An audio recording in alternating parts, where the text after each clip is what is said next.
सभी वैष्णव को जय श्री कृष्ण। चैत्र महीना यानी नए वर्ष की शुरुआत भी मानते हैं।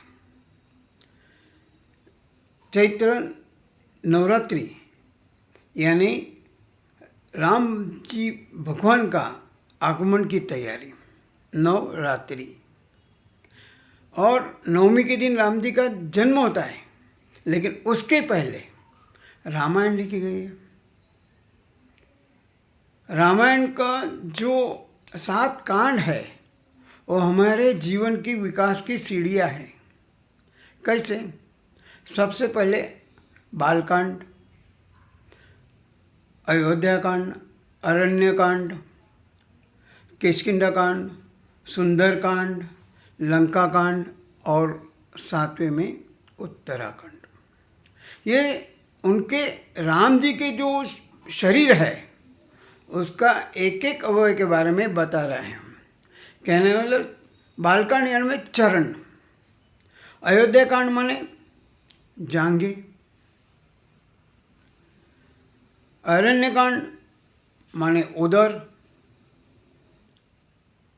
किष्किंधा कांड माने हृदय, सुंदर कांड कंठ,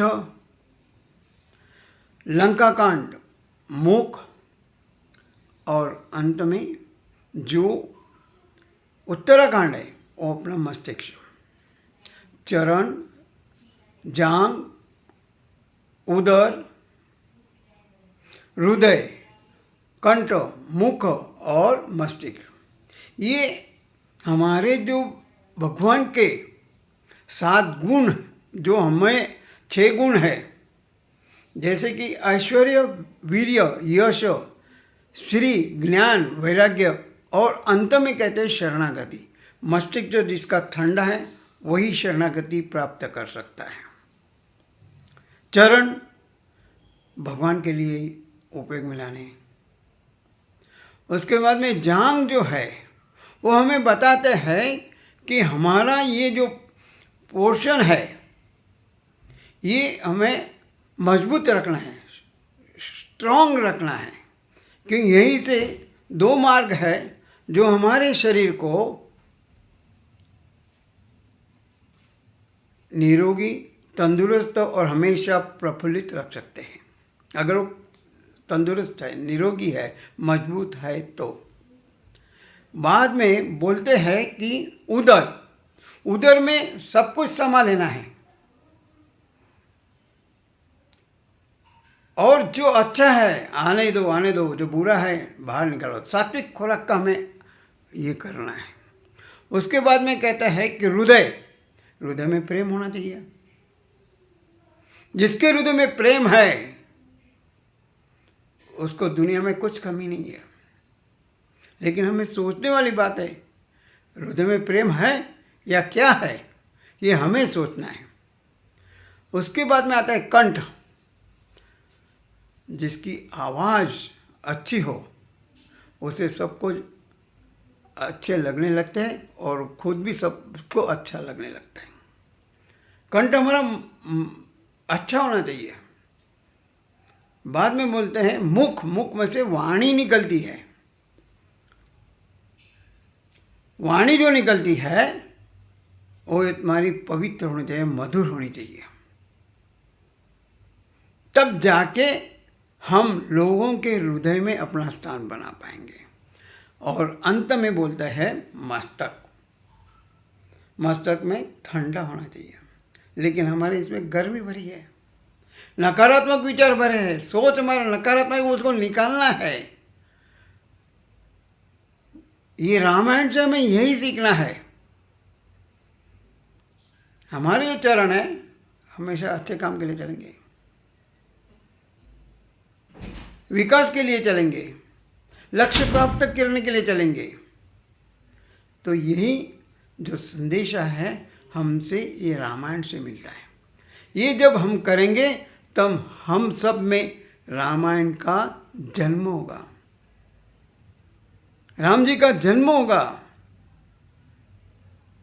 तो ये जो दिन, नवरात्रि के जो दिन है, 9 दिन, जब तक राम जी का जन्म होता है तब तक हम उपवास करते, व्रत करते, क्योंकि क्या है इसके पीछे? इसके पीछे का रहस्य यही है, व्रत और उपवास करने से हमारा तन और मन निरोगी बनता है, रोग हट जाते हैं। प्रयत्न करके देखो, उपवास में ही यही होगा। खाने से तो बिगड़ेगा और पीने से ही ज़्यादा बिगड़ेगा। Excess of everything is bad. लेकिन जो हम खाते हैं, कहते हैं कि अन्न भी हम खाना है ना, तो औषध जैसा खाना है। तो ये जो संदेशा दे रहा है हमें सोचने के लिए है कि 9 दिन हमें, बहुत सारे लोग 9 दिन भी उपवास करते हैं, लेकिन सिर्फ वो उपवास काम का नहीं है। हमारे जो उपवास है, हमारे काम, क्रोध, लोभ, मोह, मद, मत्सर, आलस, अहंकार, अविद्या, अज्ञान, इनके ऊपर उपवास करना है। उपवास माने नियंत्रण करना है, कंट्रोल करना है, जिससे हमारा जो जीवन लक्ष्य है, पंच तत्व से बने हैं, पंच तत्व में विलीन होना है, आसानी से हो जाएंगे। मृत्यु का डर नहीं लगेगा, हम निडर बनेंगे, भय रहित रहेंगे। सिर्फ प्रयत्न करना है। लेकिन हमें डर ये है क्योंकि हमें इंस्टेंट परिणाम चाहिए, इंस्टेंट नहीं मिलता है। बहुनाम जन्मवन्ते, गीता में भी कहा है, try and try and again try, at least we get the success. असफलता में सफलता है, असफलता से हमें सीख भी मिलती है और अनुभव मिलता है, जिसके वजह से हम आगे अच्छा कर सकते हैं। तो पहले रामायण को समझेंगे, तब राम जी हमारे जीवन में आएंगे आएंगे आएंगे। सिर्फ रामनवमी का या उत्सव मनाने से कुछ नहीं होगा। जो रामायण ने कहा है, जो हर एक कांड ने जो हमें संदेशा दे रहा है, अयोध्या माने जहाँ युद्ध नहीं है वो अयोध्या। आगे ऐसे बहुत सारी सीढ़ियाँ हैं। अरण्यकांड है, फिर बाद में अयोध्या कांड है, किष्किंधा कांड है, सुंदर कांड है, लंका कांड है, उत्तराकांड। ये नीचे सीढ़ियाँ, चरण से लेकर मस्तिष्क तक हमारा हर एक शरीर का जो भाग है वो भी ऐसा हमें विकसित करना है। रामायण से ये हमें समझना है, हर एक कांड के पीछे कुछ ना कुछ रहस्य है। फिर कभी उसके बारे में सोचेंगे, लेकिन आज इतना तो समझेंगे, हमारे चरण है, सातड़ है, उदर है, हृदय है, कंठ है, मुख है और मस्तिष्क को माने अंत में हमें शरणागति करना है। भगवान हमें शक्ति दे, भक्ति दे और बुद्धि दे, और रामायण के जो कांड हमें संदेशा दे रहे हैं वो हमें अपने जीवन में लाने का प्रामाणिक प्रयत्न करेंगे, हमें सफलता मिले। इसी शुभकामनाओं के साथ चैत्र नवरात्रि की सभी वैष्णव को अनेक अनेक शुभकामनाएं। जय श्री कृष्ण।